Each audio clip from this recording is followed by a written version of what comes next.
గట్టిగా తొడేలు బయటికి వెళ్ళింది, తొడేలు గుండెలు ఎదరాలి. సరేనా? జై కాంగ్రెస్. ధన్యవాదాలు మిత్రులారా. ప్రజాపాలన ప్రగతి ప్రణాళికలో భాగంగా మిత్రులు, సహచర మంత్రివర్గ సభ్యులు, మీ అభిమాన నాయకులు, ఈ ప్రాంతానికి మూడో తరం ప్రజాప్రతినిధిగా దేశంలోనే కీర్తిని గడించిన పివి నరసింహారావు గారు, ఆ తర్వాత కీర్తి శేషులు దుద్దిల్ల శ్రీపాదరావు గారు, వారి వారసత్వాన్ని పునికి పుచ్చుకొని ఈ ప్రాంత ప్రజలకు మూడో తరం సేవలు అందిస్తున్న మీ అభిమాన నాయకుడు, నా మిత్రుడు, మంత్రివర్యులు దుద్దిల్ల శ్రీధర్ బాబు గారి అధ్యక్షతన రైతు భరోసా రెండవ విడుదల కార్యక్రమాన్ని కరీంనగర్ జిల్లా ఇన్ఛార్జి మంత్రివర్యులు, వ్యవసాయ శాఖ మంత్రివర్యులు పెద్దలు తుమ్మల నాగేశ్వరరావు గారి నేతృత్వంలో ఈరోజు మంతని శాసనసభ నియోజకవర్గంలో 40 లక్షల పైగా రైతులకు ఈ నిధుల విడుదల చేసే కార్యక్రమాన్ని ఏర్పాటు చేసి, ఈ కార్యక్రమంలో నాతో పాటు పెద్దలు సాగునీటి పారుదల శాఖ మంత్రివర్యులు ఉత్తమ్ కుమార్ రెడ్డి గారిని, అదేవిధంగా రెవెన్యూ హౌసింగ్ శాఖ మంత్రివర్యులు మిత్రులు పొంగులేటి శ్రీనివాసరెడ్డి గారిని, అదేవిధంగా కరీంనగర్ ఉమ్మడి జిల్లా మంత్రివర్యులు మిత్రులు పొన్నం ప్రభాకర్ గారిని, అడ్లూరు లక్ష్మణ్ గారిని, సోదరి మణి ములుగు సీతక్క గారిని, అదేవిధంగా మిత్రులు కార్మిక శాఖ మంత్రివర్యులు కాకా వెంకటస్వామి గారి వారసులు వివేక్ వెంకటస్వామి గారిని, అదేవిధంగా పార్లమెంట్ సభ్యులు రాజ్య సభ్యులైన వేం నరేందర్ రెడ్డి గారిని, మహబూబాబాద్ పార్లమెంట్ సభ్యులు మిత్రులు బలరాం నాయక్ గారిని, పెద్దపల్లి పార్లమెంట్ సభ్యులు యువ మిత్రులు గడ్డం వంశీకృష్ణ గారిని, అదేవిధంగా ఎమ్మెల్సీ కాంగ్రెస్ పార్టీ అధ్యక్షులు ఆనాడు అధికారంలో పార్టీని తీసుకొచ్చే సమయంలో కార్యనిర్వాహక అధ్యక్షుడిగా కార్యదీక్షతో పనులు నిర్వహించిన మిత్రులు మహేష్ కుమార్ గౌడ్ గారిని, అదేవిధంగా శాసనసభ విప్పులు ఆది శ్రీనివాస్ గారిని, విజయ్ రమణారావు గారిని, గండ్ర సత్యనారాయణరావు గారిని, రాజ్ ఠాకూర్ గారిని, డాక్టర్ సంజయ్ గారిని,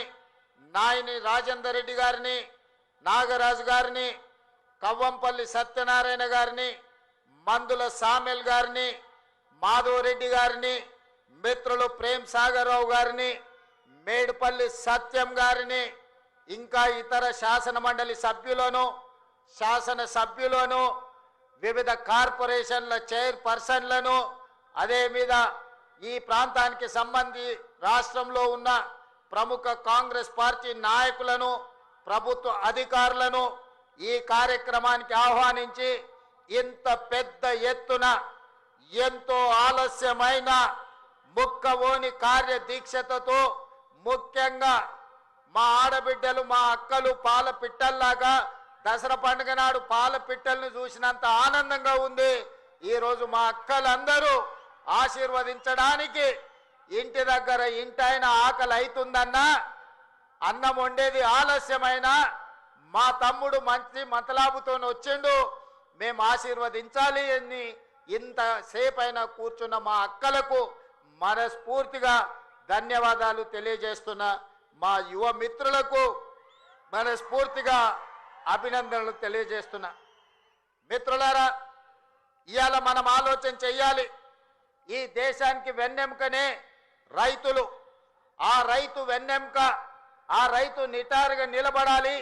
ఈ దేశానికి వెన్నెముక రైతు అయినప్పుడు ఆ రైతును ఆదుకొని నిటారుగా నిలబెట్టే బాధ్యత కాంగ్రెస్ పార్టీ తీసుకుంది, మన ప్రజా ప్రభుత్వం తీసుకుంది. కాంగ్రెస్ పార్టీకి రైతు సంక్షేమం అనేది నినాదం కాదు, అది కాంగ్రెస్ పార్టీ విధానం. ఆనాడు రైతుల కోసం సాగునీటి ప్రాజెక్టులను బాక్రానంగల్ డ్యామ్ నుంచి మొదలు పెడితే నాగార్జున సాగర్, శ్రీశైలం, ఎస్ఆర్ఎస్పి వరకు పెద్ద పెద్ద నదుల మీద ప్రాజెక్టులను కట్టి రైతులకు సాగునీరు అందించిన చరిత్ర కాంగ్రెస్ పార్టీది. చరిత్ర పుటలలో ఒక్కసారి చూడాల్సిందిగా నేను కోరుకుంటున్నా. మిత్రులారా, ఆనాడు రైతులు పండించిన పంటకు గిట్టుబాటు ధర లేక దళారుల చేతుల్లో దోపిడీకి గురవుతుంటే రైతు పండించిన పంటకు కనీస మద్దతు ధర ఇవ్వాలి, ఆ రైతులను ఆదుకోవాలి, రైతుల ఆత్మ గౌరవం నిలబెట్టాలని ఈ దేశంలోనే మొదటిసారి రైతులకు గిట్టుబాటు ధర ఇచ్చే చట్టాన్ని తీసుకొచ్చింది ఈనాడు దేశంలో కాంగ్రెస్ పార్టీ. అదేవిధంగా మిత్రులారా, రైతులు పండించిన పంటను కొనడమే కాదు, పండించిన పంటకు 500 రూపాయల బోనస్ ఇచ్చి ఈ రోజు దేశంలోనే అత్యధికంగా వరి ఉత్పత్తి చేస్తున్న రాష్ట్రంగా ఈ దేశంలోనే రానిచ్చింది ఏదైనా రాష్ట్రం ఉందంటే తెలంగాణ రాష్ట్రం ఉందని నేను చెప్పదలుచుకున్న. మిత్రులారా, ఆనాడు కరెంటు లేక, కరెంటు ఉన్న రైతుల మీద కేసులు కట్టి కరెంటు బిల్లుల కోసం పేలిపోతున్న ట్రాన్స్ఫార్మర్లు, కాలిపోతున్న మోటార్లు కష్టాలలో ఉంటే డాక్టర్ వైఎస్ రాజశేఖర రెడ్డి చేవెళ్ల నుంచి ఇచ్చాపురం వరకు పాదయాత్ర చేసి ఈ రైతాంగ కష్టాన్ని కన్నీళ్లను తూర్చడానికి దేశంలోనే మొదటిసారి ఉచిత కరెంట్ అనే గొప్ప పథకాన్ని తీసుకొస్తే ఈ రోజు భారతదేశంలో ఉన్న 100 కోట్ల రైతులకు వివిధ రాష్ట్రాలలో ఉచిత కరెంట్ వస్తుందంటే ఆనాడు చేవెళ్లలో కాంగ్రెస్ పార్టీ తీసుకున్న నిర్ణయం వల్ల ఈ రోజు 100 కోట్ల రైతులకు ఉచిత కరెంట్ అందుతుంది. ఆ పథకాన్ని తీసుకొచ్చింది కాంగ్రెస్ పార్టీ కాదా? ఒకసారి ఆలోచన చేయండి. మిత్రులారా, ఉచిత కరెంటే కావచ్చు, కనీస మద్దతు ధరే కావచ్చు, 500 రూపాయల బోనసే కాదు, అప్పుల్లో మునిగిపోయి ఆత్మహత్యలకు పాల్పడుతున్న రైతుల కోసం రైతు రుణమాఫీ చేయాలన్న ఆలోచనతోని ఆనాడు డాక్టర్ మన్మోహన్ సింగ్ గారు ఒక్క కలం పొడితో 72,000 కోట్ల రూపాయల రైతు రుణమాఫీ చేసి దేశం మొత్తం మీద రైతులను రుణ విముక్తులు చేసిన చరిత్ర ఆనాటిదైతే, ఈనాటి ప్రజా పాలనలో ప్రతి రైతుకు 2 లక్షల రూపాయల వరకు రుణమాఫీ చేస్తామని ఆనాడు నేను సమ్మక్క సార్లమ్మ సాక్షిగా ములుగు నియోజకవర్గం నుంచి పాదయాత్ర మొదలు పెడితే మా మిత్రుడు ఉప ముఖ్యమంత్రి వర్యులు బట్టి విక్రమార్క గారు బోధు శాసనసభ నియోజకవర్గం ఆదిలాబాదులో నుంచి ఖమ్మం వరకు పాదయాత్ర చేసినప్పుడు 2 లక్షల రూపాయల రుణమాఫీ చేస్తామని మాటిచ్చి నేను మా మిత్రుడు బట్టి విక్రమార్క గారు తెలంగాణ రైతాంగానికి మాట ఇస్తే సంవత్సరం తిరిగే లోపలనే 25,35,000 మంది రైతులకు 21,000 కోట్ల రూపాయల రైతు రుణమాఫీ చేసి రైతులను రుణ విముక్తులను చేసిన చరిత్ర ప్రజా పాలన కాంగ్రెస్ పార్టీది. ఈ రోజు దేశానికే మనం ఆదర్శంగా నిలబడ్డాం. మిత్రులారా, ఇవాళ ఆనాడు చెప్పిన మాటలు కాదు, చెప్పినవే అదే విధంగా ఈనాడు రైతు భరోసా పథకం 9 రోజుల్లో 9,000 కోట్ల రూపాయలు పోయినసారి రైతు ఖాతాలో వేసి తుమ్మల నాగేశ్వరరావు గారి అధ్యక్షతన రైతులకు రైతు భరోసా వేసినాం. ఈనాడు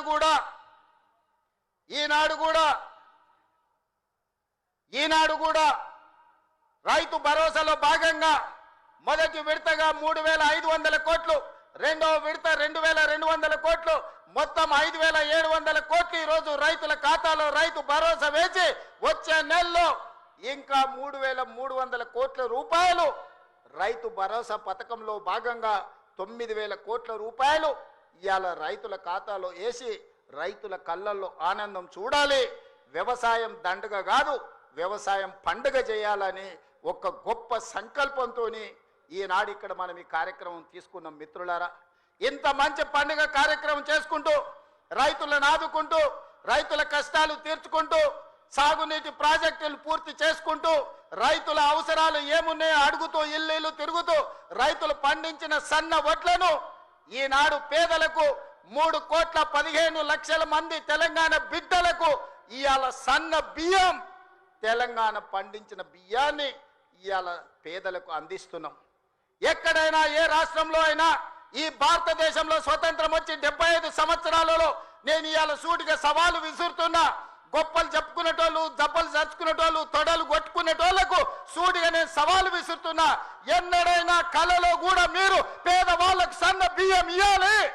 ఈ సన్న బియ్యం తల్లిదండ్రులు కన్న తల్లి తన బిడ్డకు, సంటి బిడ్డకు బుక్కడి బువ్వ తినిపించే పథకం ఎన్నడైనా మీరు ఆలోచన చేసిండ్రా? మీరు గడిలలో ఉండి సన్న బియ్యం తింటుంటే, దావతులు చేసుకుంటుంటే, బిర్యానీలు తింటుంటే, పేదవాళ్లకు దొడ్డు బియ్యం ఇస్తే వాటిని తినలేక పశువులకు దానా పెడుతుంటే ఎప్పుడైనా మీకు వాళ్ళ పట్ల కనికరం కలిగిందా అని నేను అడుగుతున్నా. ఇవాళ నేను అడుగుతున్న మిత్రుల ఈ వేదిక మీద నుంచి ఒక ఆయన అంటున్నాడు, ఇంతకాలం శ్రీధర్ బాబు గారు, అడ్లూరు లక్ష్మణ్ గారు అనేవాళ్ళు ఆయన పెద్ద మనిషి అని. ఇక ఆయన పెద్ద ఆయనను కాదో నాకైతే తెలియదు, కానీ ఆయన అంటున్నది ఏందయ్యా అంటే ప్రజాపాలన పోవాలి, పాపాల భైరవుడు రావాలంట. నేను అడుగుతున్న మా మిత్రులను, ప్రజాపాలన ఎందుకు పోవాలి? ఫామ్ హౌస్ల పండుకున్న పాపాల భైరవుడు ఎందుకు అధికారంలోకి రావాలి అని నేను అడుగుతున్న ఈ వేదిక మీద నుంచి. ప్రజాపాలన ఆ పెద్ద ఆయననో వాళ్ళ తాతనో వాళ్ళ ముత్తాతలో తెస్తే రాలేదు.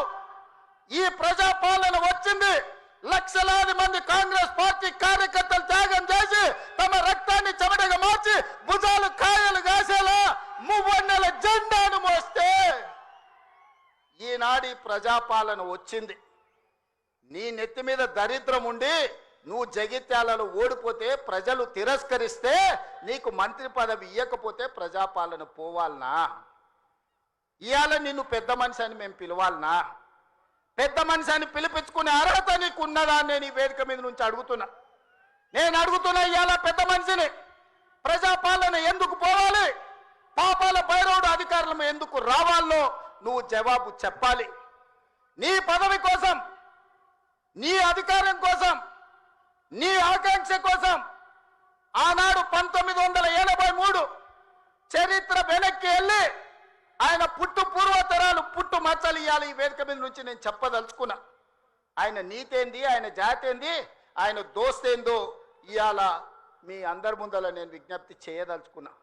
మిత్రులారా, 1983లో తుమ్మల నాగేశ్వరరావు గారు సజీవ సాక్షి. ఆనాడు అన్న పెద్దలు నందమూరి తారక రామారావు గారు యువ న్యాయవాదిగా జగిత్యాలలో న్యాయవాది పదవిని బాధ్యత నిర్వహిస్తుంటే పిలిచి భుజం తట్టి నీకు ఎమ్మెల్యే టికెట్ ఇచ్చి నీకు ఎక్సైజ్ శాఖ మంత్రి ఇస్తే సంవత్సరం తిరిగే లోపలనే అన్న ఎన్టీఆర్ను వెన్నుపోటు పడిచి నాదెండ్ల భాస్కరరావుతోని జట్టు కట్టిన నువ్వు నాదెండ్ల భాస్కరరావు సోపతిని వదిలి కాంగ్రెస్ పార్టీలకు వచ్చి 40 సంవత్సరాలు పూర్తయింది. నేను అడుగుతున్నా పెద్ద మనిషిని, ఈ 40 ఏళ్ళు జగిత్యాల నియోజకవర్గమే కాదు, కరీంనగర్ జిల్లాలో ప్రతి కాంగ్రెస్ పార్టీ కార్యకర్త 14 ఎన్నికల్లో 11 సార్లు ఎమ్మెల్యే, 3 సార్లు ఎంపీ, 1 సారి ఎమ్మెల్సీ, 14-15 సార్లు బీఫామ్ ఇస్తే దుఃఖాన్ని దిగముంగుకొని ఎన్టీఆర్ను వెన్నుపోటు పడిచిన నిన్ను, నాదెండ్ల భాస్కరరావు అనుచరుడైన నిన్ను ఎమ్మెల్యేగా, ఎంపీగా, ఎమ్మెల్సీగా ఏ ఎన్నికల్లో పోటీ చేసినా వేలాది మంది కాంగ్రెస్ పార్టీ కార్యకర్తలు నిన్ను భుజాల మీద మోసిన మాట నిజం కాదా?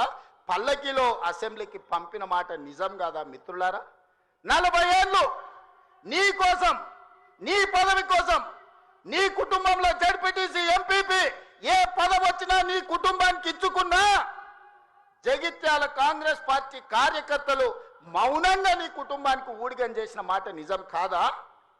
గ్రామంలో ఉన్నోడు గ్రామంలో ఉండాలి, మండలంలో ఉన్నోడు మండలంలో ఉండాలి, జిల్లాలో ఉన్నోడు నియోజకవర్గంలో ఉన్నోడు నియోజకవర్గంలో ఉండాలని పాపంది చేసింది నువ్వు కాదా? మొన్న నేను జగిత్యాల కార్యకర్తలను కలిస్తే ఒక్కొక్కరు తమ కష్టాలను మనసు విప్పి మాట్లాడుతుంటే నాకు ఆశ్చర్యపోయినా. గాంధీ భవన్ చూసి ఒక నాయకుడు చాలా సంవత్సరాల తర్వాత మెట్రోలో పోతుంటే గాంధీ భవన్ కనిపిస్తే ఆనందంతో కన్నీళ్లు గారిని, ఆనంద బాష్పాలు గార్చిన మెట్రోలో నన్ను ఇట్లా గాంధీ భవన్ చూసిన మా నాయకుడు ఎన్నడూ నన్ను గాంధీ భవన్కు తీసుకుపోలేదని చెప్తుంటే నాకు నిజంగా మనసులో కలుక్కుమన్నది. ఇట్లాంటి కర్కోటకులైన నాయకులు ఉంటారా అని. అలాంటి నాయకుని కూడా జగిత్యాల ప్రజలు 14 సార్లు బీమా ఇస్తే, ఎన్నో సార్లు ఓడిపోయినా వదలకుంటేనే ఆయన వెనకాల నిలబడి ఆయన అండగా నిలబడి ఆయన భుజాల మీద మోస్తే ఒక్క ఏడాది పదవి లేకపోతే మీ గుండెల మీద దాన్ని మిమ్మల్ని మోసం చేసి పారిపోతాడా అని నేను అడుగుతున్న మిత్రులారా, ఇది న్యాయమా? ఇదేనా నీ జాతి, నీ నీతి? ఈ వయసులో నువ్వు 40 ఏళ్ళు నీ జెండా మోసి నిన్ను మోసిన కార్యకర్తల గుండెల మీద దాన్ని మోసం చేసి శత్రువు సంతను చేరుతావా? శత్రువు సంకలు చేరి ప్రజాపాలన పోవాలంటవా? ఇట్లాంటోడు పెడితే పెళ్లి కోరుకున్నాడంట, పెట్టకపోతే సాగు కోరుకున్నాడంట. ఇంతకంటే ఉదాహరణ ఇంకేమన్నా ఉందా? నేను అడుగుతున్న పెద్ద మనిషిని, ఈ ప్రజాపాలన ఎందుకు పోవాలి? 10,000 కోట్ల రూపాయల ఆడబిడ్డలకు మహాలక్ష్మి పథకం ద్వారా ఆర్టీసీలో ఉచితంగా అమ్మవారిని దర్శించుకోవాలన్నా, అమ్మగారి ఇంటికి పోవాలన్నా, మా అక్కలందరినీ ఆర్టీసీలో ఉచితంగా ప్రయాణం ఇచ్చినందుకు ప్రజాపాలన పోవాలనా? తెలంగాణ ఉద్యమంలో సమితలైన శ్రీకాంతాచారి, వేణుగోపాల్ రెడ్డి, ఈశాన్ రెడ్డి, కానిస్టేబుల్ కిష్టయ్య ఆదర్శంగా మొదటి సంవత్సరంలోనే 70,000 ప్రభుత్వ ఉద్యోగాలు ఇచ్చి గ్రూప్ 1, గ్రూప్ 2, గ్రూప్ 3, గ్రూప్ 4 డాక్టర్లను, ఇంజనీర్లను 70,000 ప్రభుత్వ ఉద్యోగాలు ఇచ్చినందుకు ఈ ప్రజాపాలన పోవాలనా? ఆనాడు ఒరేస్తే ఉరేసుకున్నట్టే అని మాట్లాడిన నువ్వు నీ ఫామ్ హౌస్లో 150 ఎకరాలలో ఒరేసుకొని 4,200 రూపాయల క్వింటాలు అమ్ముకొని నువ్వుంటే, రైతులు ఆత్మహత్యలు చేసుకుంటుంటే 8,000 కొనుగోలు కేంద్రాలను తెరిచి ఉత్తమ్ కుమార్ రెడ్డి గారు 2,58,00,000 మెట్రిక్ టన్నులు ప్రతి సంవత్సరం ఒడ్లు కొన్నందుకు ప్రజాపాలన పోవాలనా? సన్నబియ్యం, సన్న ఒడ్లు వండించి సంటి పిల్లలకు సన్నబియ్యం తినిపిస్తున్నందుకు ప్రజాపాలన పోవాలనా? 3,15,00,000 17 మంది ఈరోజు సన్నబియ్యం తింటున్నందుకు ప్రజాపాలన పోవాలనా? ఇవాళ పేదవాళ్ళు డబుల్ బెడ్రూమ్ ఇల్లు అంటివి, డబ్బా ఇండ్లు వద్దంటివి, కొడుకు కోడలు ఉంటే ఏడ ఉంటారంటివి, అల్లుడు బిడ్డ పండుగ కొత్త ఏడవంటారంటివి, కుక్క పిల్ల గొర్రె పిల్ల ఉంటే ఏడ కట్టేయాలంటివి. నేను అడుగుతున్న ఈడు ఉన్న మా యువకులను, మీ ఊర్లో డబుల్ బెడ్రూమ్ ఇల్లు వచ్చిందా? ఆ దరిద్రుడు మీకు ఇల్లు ఇచ్చిందా? 10 ఏళ్ళు మీకు ఇల్లు ఇవ్వలే కానీ ఎర్రవల్లి ఫామ్ హౌస్లో 1000 ఎకరాలలో ఆయన గడి నిర్మించుకున్నాడు. జన్వాడలో కొడుకు ఫామ్ హౌస్ నిర్మించుకున్నాడు. మోయినాబాద్లో తాటి చెట్టు నిర్మించుకున్నది. శంకర్పల్లిలో ఆయన బిడ్డ నిర్మించుకున్నారు ఫామ్ హౌస్. ఉండడానికి గడిగా ప్రగతి భవన్ కట్టుకున్నాడు. వాస్తు సక్క లేదని సచివాలయాన్ని కట్టుకున్నాడు. మీ పేదలకు ఎవరికన్నా ఇల్లు ఇచ్చిండా? సంవత్సరానికి 2 లక్షల ఇల్లు ఇచ్చుంటే కూడా పేదలకు ఈ 10 ఏళ్లలో 20 లక్షల మంది పేదలు ఈరోజు ఇల్లు కట్టుకునేటోళ్ళు కదా.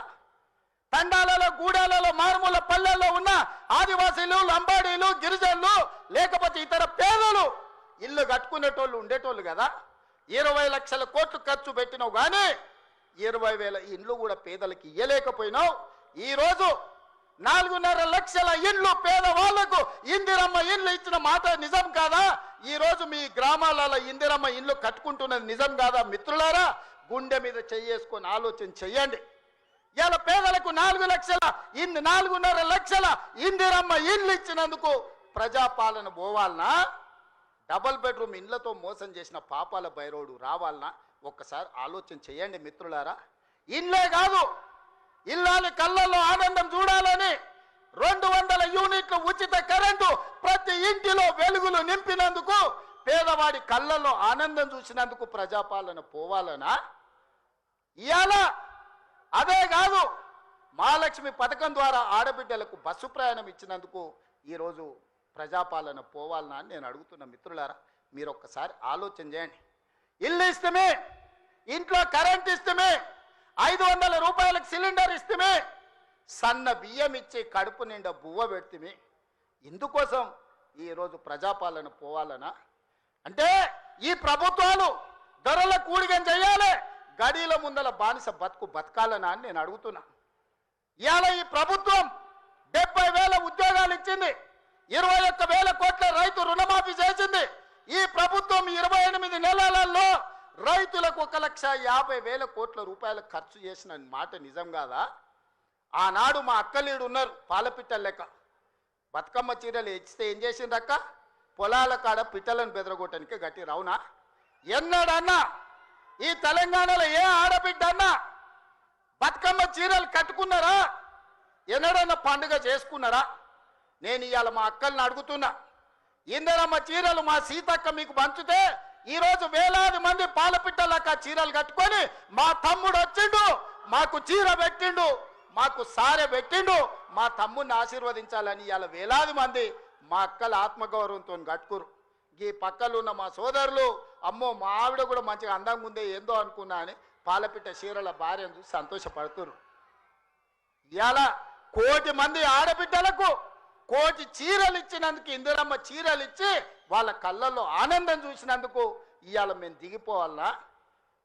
67 లక్షల స్వయం సహాయక సంఘాలకు మా సీతక్క 57,000 కోట్ల రూపాయల బ్యాంకు లింకేజ్ ఇచ్చినందుకు, ఆడబిడ్డల్ని శ్రీమంతులను చేసినందుకు మేము దిగిపోవాలనా? 1 కోటి ఆడబిడ్డల్ని కోటీశ్వరులను చేయాలనే లక్ష్యం పెట్టుకున్నందుకు ఈరోజు ప్రజాపాలన పోవాలనా? నేను అడగదలుచుకున్న ఇవాళ ప్రజాపాలన పోవాలి, పాపాల భైరవుడు రావాలి అనేటువంటి నేను ఈ వేదిక మీద నుంచి నిలదీయదలుచుకున్నా. నీకు సిగ్గు శరము ఏమైనా ఉన్నదా ఈ మాట మాట్లాడడానికని? నీకు పదవి రాకపోతే ప్రజాపాలన పోవాలనా?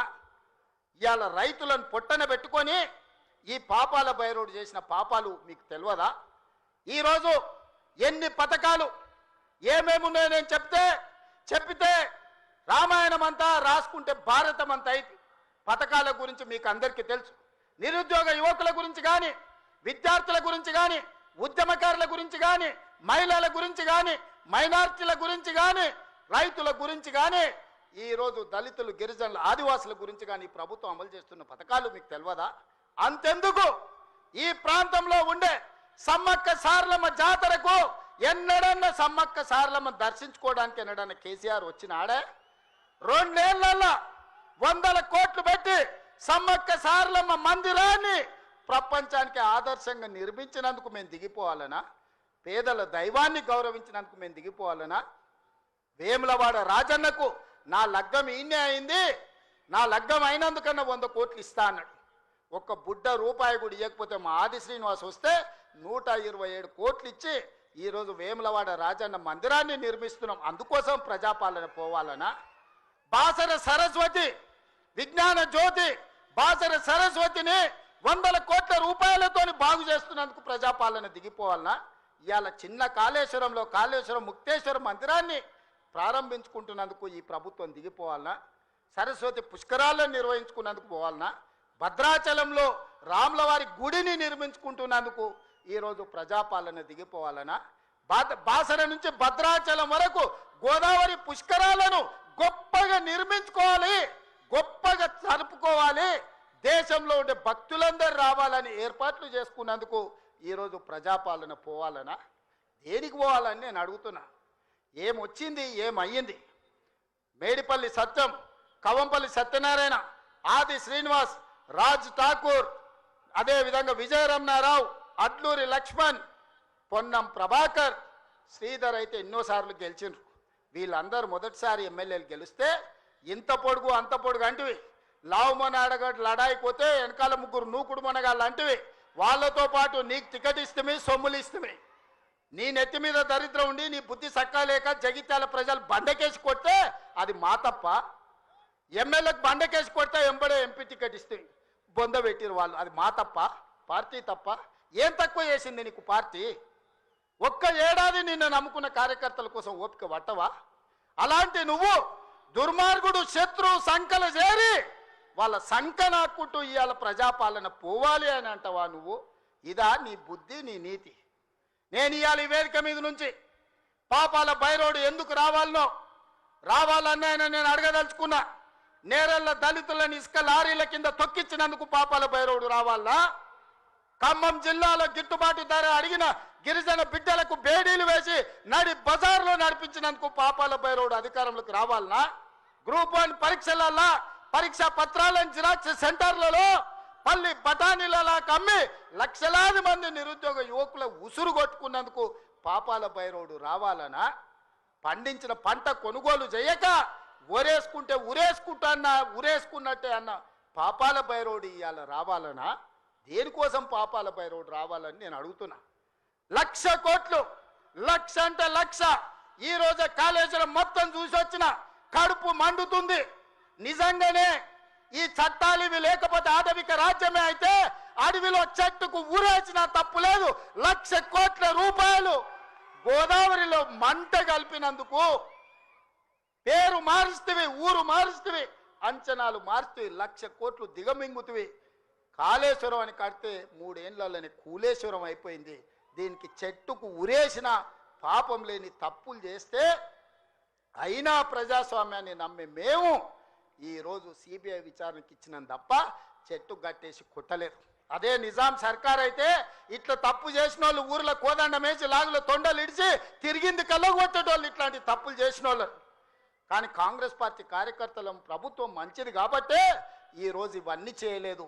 ఇవి చేసినందుకు పాపాల భైరవుడు రావాలనా? దేనికోసం రావాలి?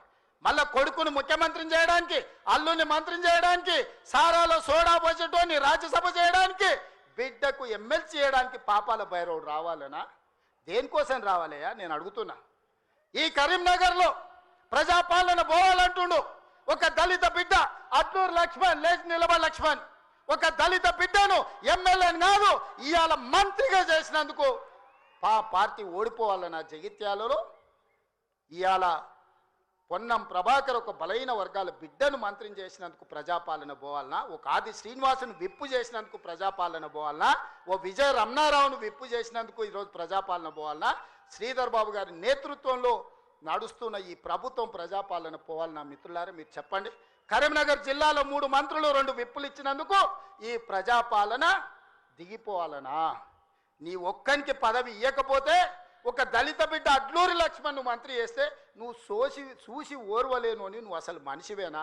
గింత అసూయ, గింత ద్వేషం ఎవరికైనా ఉంటుందా కడుపులా? ఇంతకాలం ముసుగు తొడుకొని బతికిండు, ఈ నాళ్ళకు ఆ ముసుగు తొలగిపోయింది. కడుపు నిండా విషమే. విషమున్నోడు ఇవాళ కడుపులో కత్తులు పెట్టుకొని కౌగిలించుకుంటారు. చూస్తున్నాం. ఆయన ప్రభుత్వం వస్తాడంటే ఈయనకు పదవి ఇస్తాడంట. నీకున్న ప్రతిపక్ష హోదా ఊడగొట్టకపోతే నా పేరు మార్చుకుంటా బిడ్డ కేసీఆర్.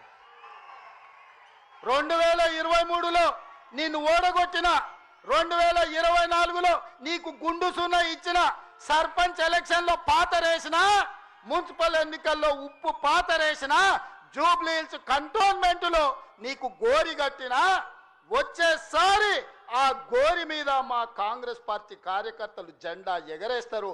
ఇదే నా సవాల్ కాంగ్రెస్ పార్టీ కార్యకర్తల తరఫున. చూసుకున్నాం కేసీఆర్, నువ్వు నేను వచ్చే ఎన్నికల్లో నువ్వా నేనా?